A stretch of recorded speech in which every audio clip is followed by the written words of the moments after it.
நாங்கள் இணைந்திருப்பது சங்கமம் வானொலியின் மதிய நேர ஒலிபரப்பு. இந்த வேளையிலும் எங்களுடன் தேவ ஊழியர் சிஸ்டர் செல்வி ராமச்சந்திரன் அவர்கள் இணைந்திருக்கிறார். லண்டன் யூகேலிருந்து பெண்களுக்கான வாலிபர்களுக்கான ஆலோசனை நேரத்தில் இணைந்திருக்கிற அவரை பரிசுத்தாவியானவர் தாமே வழி நடத்துவாராக.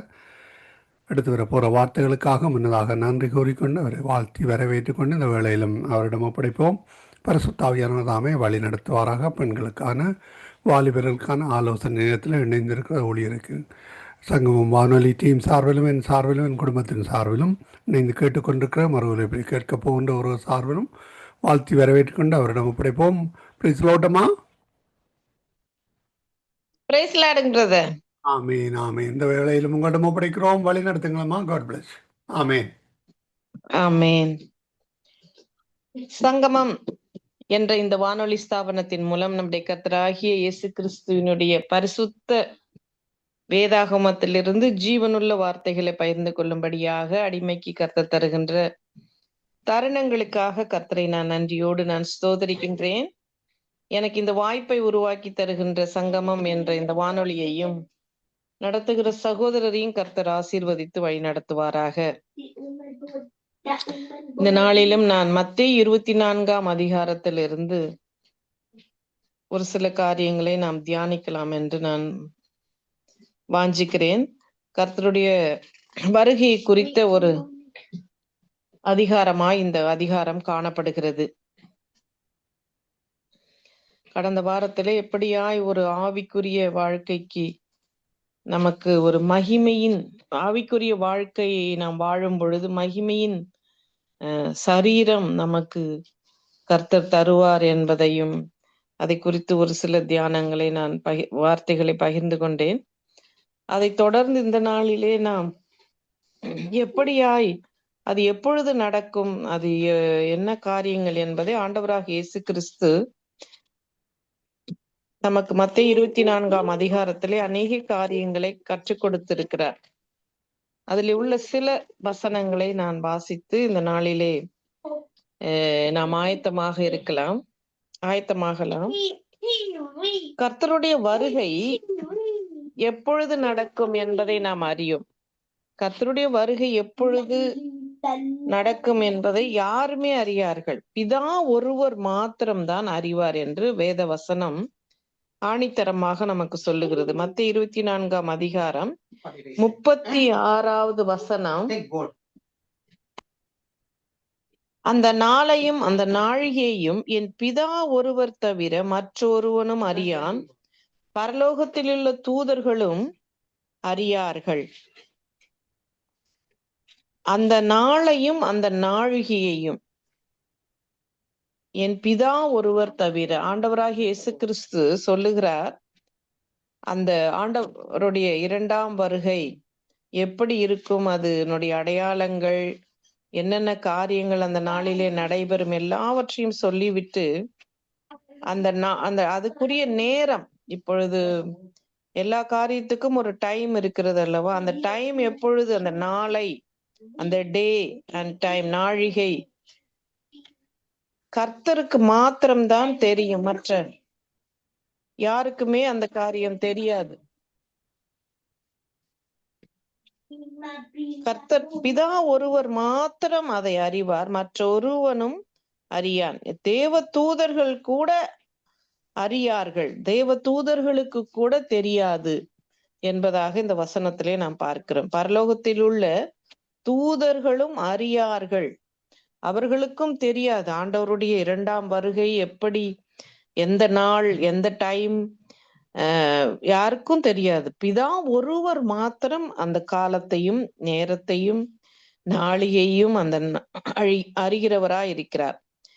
அது எப்படி, அதற்கு ஒரு உதாரணத்தை ஆண்டவருடைய பிரசங்கங்கள், ஓமைகள், எல்லா காரியங்களும் எளிதாய் புரிந்து கொள்ளக்கூடிய வகையிலே நமக்கு அமைந்திருக்கும். அப்படியாக அவருடைய வருகைக்குரிய ஒரு அடையாளத்துக்கும் அவர் நடந்த சம்பவத்தை எடுத்து சொல்லுகிறார். 37, 38 வசனத்தை பார்ப்போமானால், நோவாவின் காலத்தில் எப்படி நடந்ததோ அப்படியே மனுஷகுமாரன் வரும் காலத்திலும் நடக்கும். அப்படி என்றால் மனுஷகுமாரன் வரப்போகிறார், நிச்சயமாய் வரப்போகிறார். மனுஷகுமாரன் வருகிற நாளிலே என்ன நடக்கும்? நோவாவின் காலத்தில் நடந்தது. நோவாவின் காலத்தில் என்ன நடந்தது என்பது நமக்கு ஆதியாகமம் புத்தகத்திலே நாம் பார்க்கிறோம். எத்தனையோ வருஷங்கள் நோவா பிரசங்கம் செய்தார். ஆனால் அந்த பிரசங்கத்துக்கு கீழ்ப்படியவில்லை ஜனங்கள். ஜலப்பிரளயம் வந்த பொழுது அவர்களுக்கு அது புரியாததா இருந்தது. நோவா அந்த பேழையை கட்டுவதற்கோ எத்தனையோ வருஷங்கள் ஆனது என்று சொல்கிறார்கள். அத்தனை வருஷங்களும் ஜனங்கள் அந்த நோவாவின் பேழையை பார்த்து அவர்கள் கேலி செய்திருக்கலாம், அவர்கள் அலட்சியமாய் பேசியிருக்கலாம். ஆனால் ஜலப்பிரளயம் வந்த பிறகு கதவு அடைக்கப்பட்டு விட்டது. அந்த நோவாவின் பேழைக்குள் நோவாவின் குடும்பமும் விலங்குகளும் சென்ற பிறகு, கதவு அடைத்த பிறகு, அதற்குள் போக வேண்டும் என்று நினைத்தவர்கள் கூட அதற்குள் போக முடியாதபடி கர்த்தர் மற்ற எல்லாரையும் அழித்தார் என்று நாம் இந்த வசனத்திலே பார்க்கிறோம். எப்படி எனில், நோவாவின் காலத்தில் எப்படி நடந்ததோ அப்படி மனுஷகுமாரன் வரும் காலத்தில் நடக்கும். எப்படி எனில், ஜலப்பிரளயத்துக்கு முன்னான காலத்திலே நோவா பேழைக்குள் பிரவேசிக்கும் நாள் வரைக்கும், நோவா பேழைக்குள் பிரவேசிக்கும் நாள் வரைக்கும். அப்ப நோவா அந்த பேழையை எவ்வளவாய் 3 அடுக்கு என்று சொல்லுகிறார்கள். 3 மாடி கட்டடம் போல அந்த பேழை இருந்ததாக சொல்லுகிறார்கள். கீழே ஒரு தளம், மேலே ஒரு தளம், அதற்கு மேலே உள்ள ஒரு தளம் என்று. அதை கட்ட எத்தனை ஆண்டுகள் ஆனது தெரியாது. ஆண்டவர் சொன்ன அந்த கொப்பேறு மரத்தினால் செய்து, ஆண்டவர் சொன்ன அளவின்படி அந்த நோவா பேழை செய்யப்பட்டது. ஆண்டவர் சொன்னபடி 2 ஜோடிகளிலிருந்து எல்லா விலங்குகளையும் அதற்குள் அவர்கள் அனுப்பினார்கள். அப்படியாக கர்த்தர் எல்லா காரியங்களையும் செய்தார். ஆனால் அந்த நாள், மழை வந்த நாள், நோவா பேழைக்குள் பிரவேசிக்கும் நாள் வரும் வரைக்கும் ஜனங்கள் புசித்தும் குடித்தும் பெண் கொண்டும் பெண் கொடுத்தும் ஜலப்பிரளயம் வந்து அனைவரையும் வாரிக்கொண்டு போகும் மட்டும் உணராதிருந்தார்கள். அப்படியே மனுஷகுமாரன் வருங்காலத்திலும் நடக்கும். இப்ப மறுபடியும் அதே வார்த்தை பாருங்க. அப்படியே மனுஷகுமாரன் வருங்காலத்திலும் நடக்கும். அப்படியே மனுஷகுமாரன் வருங்காலத்திலும் நடக்கும். இப்ப மனுஷகுமாரன் வரப்போகிறார். அப்படி வரும்பொழுது நமக்கு மகிமையின் சரீரம் வேண்டுமானால் ஆவிக்குரிய வாழ்க்கை நாம் வாழ வேண்டும். ஆவிக்குரிய பிரமாணம், ஆவிக்குரிய சிந்தை, ஆவியானவர் நமக்குள் வாசம் செய்ய நாம் அனுமதித்து, ஆவியான வசனங்களினாலும் ஜீவனால வசனங்களினாலும் புடமிடப்பட்டு வசனத்துக்கு நாம் கீழ்ப்படிந்து மறுரூபமாவதற்கு நாம் ஒவ்வொரு நாளும் கர்த்தருடைய பரிசுத்தத்திலே ஜீவிக்க கர்த்தர் கிருபை செய்வாராக. ஆமேன். மனுஷகுமாரன் வருங்காலத்திலும் நடக்கும். அந்த நோவா காலத்திலே எப்படி ஜனங்கள் உணராத இருதயமுடையவர்களாய், கடின இருதயமுடையவர்களாய், கீழ்ப்படியாத ஒரு இருதயமுடையவர்களாய் இருந்தார்களோ, அப்படியே கர்த்தருடைய வருகையிலும் அது இருப்பார்கள் என்பதாய் அவர் சொல்லுகிறார். 2 பேர் அப்பொழுது, அப்படி மனுஷகுமாரன் வருகாலத்தில் நடக்கும் பொழுது 2 பேர் வயலில் இருப்பார்கள். ஒருவன் ஏற்றுக்கொள்ளப்படுவான், ஒருவன் கைவிடப்படுவான். 2 ஸ்திரீகள் எந்திரம் அரைத்து கொண்டிருப்பார்கள். ஒருத்தி ஏற்றுக்கொள்ளப்படுவாள், ஒருத்தி கைவிடப்படுவாள். உங்கள் ஆண்டவர் இன்ன நாழிகையிலே வருவார் என்று நீங்கள் அறியாதிருக்கிறபடியினால் விழித்திருங்கள். திருடன் இன்ன ஜாமத்தில் வருவான் என்று வீட்டெஜமான் அறிந்திருந்தால் அவன் விழித்திருந்து தன் வீட்டை கண்ணோட்டான் என்று அறிவீர்கள். நீங்கள் நினையாத நாழிகையிலே மனுஷகுமாரன் வருவார். ஆதலால் நீங்கள் ஆயத்தமாயிருங்கள். ஆமேன். இக்காலம் தொனிக்கும் வேளையில் ஆண்டவர் வானத்திலே தோன்றுவார். அப்படி தோன்றும் பொழுது நாம் ஆயத்தமா இருக்கிறோமா? அது நினையாத நாழிகையாக அது இருக்கும். எப்படியாக 2 பேர் ஒரு வேலையை செய்து கொண்டிருந்தால் கூட அவர்கள் வீட்டிற்குள் போக வேண்டாம். அவர்கள் அந்த வேலையிலே அப்படியே இருக்கும் பொழுதே ஒருவர் எடுத்துக்கொள்ளப்படுவார், இன்னொருவர் கைவிடப்படுவார். இதையெல்லாம் ஆஹ் ஆராய்ந்து அறிந்து சொல்லுகிறவர்கள் இந்த பூமியிலே எப்படியாக ஜனங்கள் ஒரு பகுதியிலே இரவு, ஒரு ஒரு ஒரு பகுதி பகலாக இருக்கிறது அல்லவா? எனவே ஆண்டவர் எல்லாவற்றையும் ஒரு ஞானத்தோடு நாம் புரிந்து கொள்ளக்கூடிய விதத்திலே இங்கு எழுதப்பட்டிருக்கிறது. நீங்கள் இன்ன நாழிகையிலே ஆண்டவர் வருவார் என்று அறியாதிருக்கிறபடியினால் நாம் ஆயத்தமா இருப்பது மாத்திரமல்ல, விழித்திருக்கிறவர்களாய் நாம் காணப்பட வேண்டும். விழித்திருக்கிறவர்கள், விழிப்புள்ளவர்களாய், அதற்கென்று தூங்காமலே அப்படியே நாம் இரவு முழுவதும் விழித்திருக்கிறது அந்த விழிப்பு அல்ல. நம்முடைய ஆவியிலே விழிப்புள்ளவர்களாய் கர்த்தருடைய எக்கால சத்தத்தை அந்த வானத்திலே அவர்கள் தொனிக்கும் பொழுது, அந்த எக்கால சத்தம் தேவ தூதர்கள் தொனிக்கும் பொழுது அவர் மகிமையோட அவர் வானத்திலே வருவார் என்று போடப்பட்டிருக்கிறது. மத்தேயு 24 அதிகாரத்திலே 30-31 வசனத்தை வாசிக்கிறேன். அப்பொழுது மனுஷகுமாரனுடைய அடையாளம் வானத்தில் காணப்படும். எப்பொழுது என்று அதற்கு மேலுள்ள அடையாளத்தை கர்த்தர் சொல்லுகிறார். எப்படி சூரியன், சந்திரன், நட்சத்திரங்களிலே ஒரு அடையாளம், அந்த அடையாளம் வரும் பொழுது, அப்பொழுது மனுஷகுமாரனுடைய அடையாளம் வானத்தில் காணப்படும். அப்பொழுது மனுஷகுமாரன் வல்லமையோடும் மிகுந்த மகிமையோடும் வானத்தின் மேகங்கள் மேல் வருகிறதை பூமியில் உள்ள சகல கோத்திரத்தாரும் கண்டு புலம்புவார்கள். வலுவாய் தொனிக்கும் எக்கால சத்தத்தோடு ஆண்டவர் வரும் பொழுது என்ன ஒரு சத்தம் கேட்கப்பட போகிறது?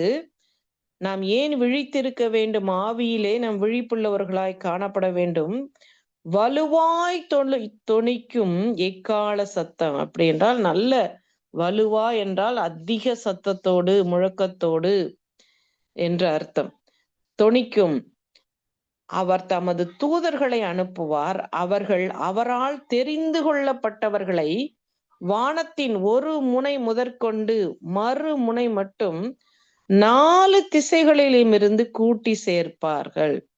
ஆமேன். ஆண்டவருடைய வருகையின் பொழுது தூதர்களுக்கு நிறைய வேலை இருக்கிறது. என்ன வேலை என்றால், இப்படியாய் அவர் எக்காலம் தொனிக்கும் வேலையிலே அவர் வரும் பொழுது பூமியில் உள்ள எல்லா திசைகளிலும் கர்த்தருடைய பிள்ளைகளை, ஆயத்தமா இருக்கிறவர்களை, விழிப்புள்ளவர்களை, பரிசுத்தம் உள்ளவர்களை அவர் அப்படியே அவர்களை கூட்டி சேர்க்கின்றார். கூட்டி சேர்த்து அவர் கொண்டு போகிறதற்கு தேவ தூதர்களை நியமிக்கின்றார். இந்த எக்காலம் தொனிக்கிற சத்தத்தை குறித்து நான் முன்பும் சொல்லி இருப்பேன் என்று நினைக்கிறேன். பல வருஷங்களுக்கு முன்பதாய் ஒரு கதை ஒன்று இருக்கிறது. ஒரு யானைக்கு பாகன் யானையை, குட்டி யானையை அவர் வளர்த்து அதை ஒரு அளவு பெரிதானவுடன் அதை ஜப்பான், இந்தியாவிலே, நார்த் இந்தியாவிலே, இது உண்மை சம்பவம், கதையல்ல, நார்த் இந்தியாவிலே அந்த யானையை வளர்த்து அந்த யானை பாகன் அதை ஜப்பான்ல இருக்கிற ஜூவுக்கு அந்த யானையை விற்று விட்டார்கள், கொண்டு போய் விட்டார்கள். அந்த யானையை கொண்டு சென்று ஜப்பானிலே அவர்கள் அந்த யானைக்கு உணவுகள், தண்ணீர் எல்லாம் கொடுத்தாலும் அது அந்த யானை சாப்பிடாமலே, தண்ணீர் குடிக்காமலேயே இருந்திருக்கிறது. இப்படியே இருந்தால் இந்த யானையினுடைய நிலைமை என்ன ஆகும் என்று சொல்லி அவர்கள் ஜப்பானிலே இருந்து இந்தியாவிலே உள்ள அந்த யானைப்பாகனை தொடர்பு கொண்டு, யானைப்பாகனை அந்த யானையிடம் பேசுவதற்கும் அந்த சத்தத்தை யானைப்பாகன் கேட்பதற்கும் ஏற்ற விதத்திலே போனை அவர்கள் ஒரு பெரிய ஸ்பீக்கர் செய்து, அந்த ஸ்பீக்கர் மூலம் அந்த யானைப்பாகனுடைய சத்தம் அந்த யானைக்கு கேட்கும்படியாக அவர்கள் முதலாவது செய்திருக்கிறார்கள். அப்படி செய்த மாத்திரத்திலே அந்த யானைப்பாகனுடைய சத்தத்தை கேட்டவுடன் அது உணவு உண்பதற்கும், அது தன்னுடைய ஆகாரத்தை உண்பதற்கும், தண்ணீர் குடிக்கிறதற்கும் அது ஆயத்தமாகி அது அப்படியே செய்தது என்று சொல்கிறார்கள். பிறகு இதை கண்ட அங்கு ஜப்பான் ஜூ கீப்பர்ஸ் என்ன செய்திருக்கிறார்கள்? இந்த இந்தியாவில் இருந்த அந்த யானைப்பாகனுடைய வாய்ஸ் முழுவதையும் அவர் பேசுவதை எல்லாம் அப்படியே ரெக்கார்ட் செய்து அதை போட்டுதான் அந்த யானைக்கு உணவுகள் கொடுக்க பழக்கி இருக்கிறார்கள். ஏன் என்றால் அந்த யானை சிறு வயதிலிருந்தே அந்த யானைப்பாகனுடைய சத்தத்தை கேட்டு கேட்டு பழகி இருந்ததினால் அது மற்ற ஜூ கீப்பர்ஸ் சொல்லுவதை அது கேட்காமல் போய்விட்டது. அதுக்கு கீழ்ப்படிய தெரியவில்லை. நாமும் கூட அந்த சத்தம், இந்த எக்காலம், வலுவாய் தொனிக்கும் எக்கால சத்தம் வானத்திலே அவர் தோன்றும் பொழுது அங்கு சத்தம் உண்டாக போகிறது. அந்த சத்தத்தை நாம் கேட்க நம்முடைய செவிகள் திறக்க வேண்டுமானால் நாம் இப்பொழுதே தெய்வ சத்தத்தையும் சித்தத்தையும் செய்கிறவர்களாக, கேட்கிறவர்களாக நாம் காணப்பட கர்த்தர் கிருபை செய்வாராக. அடுத்ததாக எக்காலம் தொனிக்கிற வேளையில் தான் இப்படியாக கர்த்தருடைய வருகை இருக்கும். அடையாளங்களை குறித்து 2-3 அடையாளங்கள் இந்த அதிகாரத்திலே நிறைய அடையாளங்கள் இருக்கிறது. அவர் எப்படி தோன்றுவார், அந்த நாட்களில் உபத்திரவம் முடிந்த உடனே 29வது வசனம், சூரியன் அந்தகாரப்படும், சந்திரன் ஒளியை கூடாதிருக்கும், நட்சத்திரங்கள் வானத்திலிருந்து விழும், வானத்தின் சத்துவங்கள் அசைக்கப்படும். வானத்தின் சத்துவங்கள் அசைக்கப்படும். அதாவது இப்பொழுதே சூரியன் இருள் அடையும் என்று விஞ்ஞானிகள் யூகிக்கிறார்கள், கணக்கிடுகிறார்கள். அதாவது அப்படிப்பட்ட காலங்கள் வரப்போகிறது என்று சொல்கிறார்கள் விஞ்ஞானிகள். சூரியன் அந்தகாரப்படும். அப்படி என்றால் என்ன என்றால், சூரியன் தன்னுடைய வெளிச்சத்தை இழந்து போய்விடும். அது இருளாகிவிடும். அப்பொழுது அது நிலாவுக்கு வெளிச்சத்தையும் கொடுக்க முடியாது. நிலா என்ன செய்கிறது? சூரியனிலிருந்து தான் வெளிச்சத்தை வாங்கி இரவிலே நமக்கு ஒரு நைட் லைட்டை போல அது வெளிச்சத்தை கொடுத்து கொண்டு இருக்கிறது பூமிக்கு. சூரியனே வெளிச்சம் இல்லாமல் இருள் அடைந்து விட்டால் சந்திரனுக்கு எங்கிருந்து ஒளி கிடைக்கும்? அதனால்தான் இந்த வசனத்திலே முதலாவது சூரியன் அந்தகாரப்படும், சந்திரன் ஒளியை கூடாதிருக்கும், நட்சத்திரங்கள் வானத்திலிருந்து விழும், வானத்தின் சத்துவங்கள் அசைக்கப்படும். சத்துவங்கள் என்றால் இவைகள் எல்லாம் ஒண்ணுக்கொண்ணு பிணைந்து காணப்படுகிறது. எல்லா பிளானட்ஸ் ஒன்றுக்கொன்று பிணைந்து காணப்படுகிறது. சூரிய மண்டலம் அப்படியே சுற்றி கொண்டு அந்த முழு சூரிய மண்டலமே அப்படியே வானத்திலே அது அப்படியே நகர்ந்து கொண்டு இருக்கிறது என்று சொல்லுகிறார்கள். இது நம்முடைய கற்பனையால் எட்டாத காரியங்கள். அது அவ்வளோ பெரியது. அதை யோசித்து பார்க்கும் பொழுது அவ்வளவு வல்லமை நிறைந்த தெய்வம், அவ்வளவு பெரிய தெய்வம் நம்முடைய தெய்வம். அதை நான் யோசித்த பொழுது கர்த்தர் அந்த சூரியனிலும் சந்திரனிலும் உள்ள அடையாளங்களை எல்லாம் நமக்கு காண்பித்து அந்த சத்துவங்களை அசைத்து அவர் வெளிப்பட போகிறார். அவர் அப்படி வெளிப்படும் பொழுது என்னென்ன நடக்கும் என்பதைத்தான் நாம் பார்த்தோம். 2 ஸ்திரீகள் எந்திரம் அரைத்து கொண்டு இருப்பார்கள். எந்திரம் என்றால் இந்த மாவு நல்ல இப்பொழுது கரண்ட் இருக்கிறது. கரண்ட் ஒருவேளை கர்த்தருடைய வருகையில் இல்லாமல் மறுபடியும் போகுமோ, அல்லது அந்த நாளிலே இப்படியாக எந்திரத்தில் இருக்கிறவர்களுக்கு சொல்லி கர்த்தருடைய ஒவ்வொரு அதிகாரங்களிலும் நாம் பார்ப்போமானால் அந்த நாட்களிலே இருந்த அப்படியே சூழலுக்கு ஏற்ற உதாரணங்களை எடுத்து விளக்கி இருக்கிறார் என்பதை பார்க்கக்கூடும். அப்படியாக எந்திரம் அரைத்து 2 ஸ்திரீகள் இருந்தாலும் ஒருத்தி ஏற்றுக்கொள்ளப்படுவாள், ஒருத்தி கைவிடப்படுவாள். ஏன் என்று நாம் யோசிக்கலாம். இன்று நாம் பார்க்கும் பொழுது கூட இருவர் ஒருமனப்பட்டு இருவர் ஒன்றாக இருக்க முடியாதபடி எத்தனையோ பிசாசின் தந்திரங்கள், காரியங்கள் நிறைவேறி கொண்டிருக்கிறது. ஆனாலும் சத்துருக்கு இடம் கொடுக்காமல் நாம் ஜெயம் எடுக்க கர்த்தர் நமக்கு பரிசுத்த ஆவியின் உதவியை கர்த்தர் கட்டளையிடுகிறார். வானத்திலே பல அடையாளங்கள், சூரியனிலே சந்திரனிலே அடையாளம். இன்னொரு காரியம், நிலநடுக்கங்களை குறித்தும் இந்த இதே அதிகாரத்திலே நாம் பார்க்கலாம். ஆண்டவராக இயேசு கிறிஸ்துவின் வருகைக்கு பூமி அதிர்ச்சிகள் பல இடங்களில் உண்டாகும் என்று பார்க்கிறோம். மத்தேயு 24ஆம் அதிகாரம் 6-7 வசனங்களை வாசிக்கிறேன். யுத்தங்களையும் யுத்தங்களின் செய்திகளையும் கேள்விப்படுவீர்கள், கலங்காதபடி எச்சரிக்கையாயிருங்கள். இவைகள் எல்லாம் சம்பவிக்க வேண்டியது, ஆனாலும் முடிவு உடனே வராது. ஜனத்துக்கு விரோதமாக ஜனமும் ராஜ்யத்துக்கு விரோதமாக ராஜ்யமும் எழும்பும், பஞ்சங்களும் கொள்ளை நோய்களும் பூமி அதிர்ச்சிகளும் பல இடங்களில் உண்டாகும். இவைகளெல்லாம் வேதனைக்கு ஆரம்பம். இப்ப யுத்தங்களின் செய்திகள் நாம் கேள்விப்பட்டு கொண்டே இருக்கிற ஒரு சின்ன பிரச்சனையா இருந்த பிரச்சனை எவ்வளவோ பெரிய யுத்தமாய் மாறி காசாவே காணாம போய்விட்டது. அடுத்து மற்ற தேசங்களிலும் அதிகமாக யுத்தத்தை செய்து கொண்டே இருக்கிறார்கள். அப்படியா யுத்தம் விரிவடைந்து கொண்டு போகிறது. எனவே கலங்காதபடி எச்சரிக்கையாயிருங்கள். இவைகளெல்லாம் சம்பவிக்க வேண்டியதுதான், ஆனாலும் முடிவு உடனே வராது. இப்படியெல்லாம் சம்பவிக்க வேண்டியதுதான், ஆனால் ராஜ்யங்கள் எழும்பும், பஞ்சங்கள் இருக்கிறது. இன்னைக்கும் பஞ்சம் இருக்கிறது. நான் யோசிப்பேன், இவ்வளோ பெரிய டெக்னாலஜி வந்து கூட பஞ்சத்தை அழிக்க முடியவில்லை. கொள்ளை நோய் இருக்கிறது, பூமி அதிர்ச்சி. இந்த நான் நினைக்கிறேன், ஒரு வாரத்திற்கு முன்பதாக நான் ஜப்பான் அது அருகாமையிலே உள்ள ஒரு தீவிலே 1000 முறைக்கு மேலாய் நிலநடுக்கம் வந்திருந்தது என்று சொல்கிறார்கள். அவ்வளவுக்கு பதிவாகி கொண்டே இருந்ததாம். அது அவ்வளவு நிலநடுக்க அந்த இடத்துல இருந்ததினால் ஒரு பெரிய அழிவோ அல்லது சுனாமியோ அங்கு வரக்கூடும் என்பது போல ஒரு செய்தியை நான் வாசித்தேன்.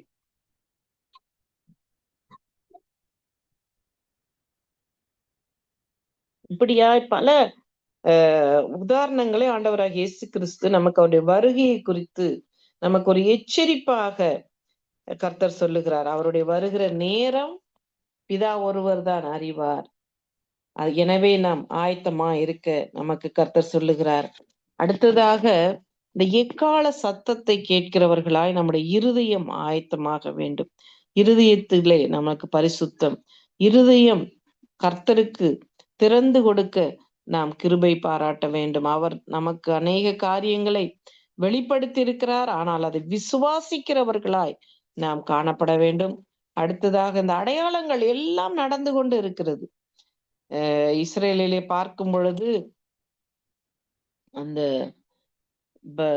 ஒரு ஆலயத்தை அவர்கள் விரைவாய் கட்டுவார்கள் என்று சொல்லுகிறார்கள். அந்த ஆலயம் கட்டுவதற்கான அனைத்து பொருள்களும் ஆயத்தம், இடம் மாத்திரம்தான் அவர்களுக்கு இல்லை என்று சொல்லுகிறார்கள்.